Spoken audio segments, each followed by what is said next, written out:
நான் ஆசையை வென்ற ஒரு புத்தனும் அல்ல, என் காதலை சொல்ல நான் கம்பனும் அல்ல.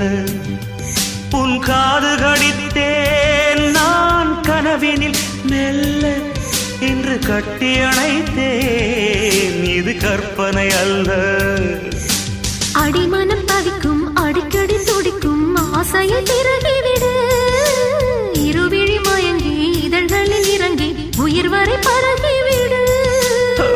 முத்தம் வழங்காது ரத்தம் அடங்காது.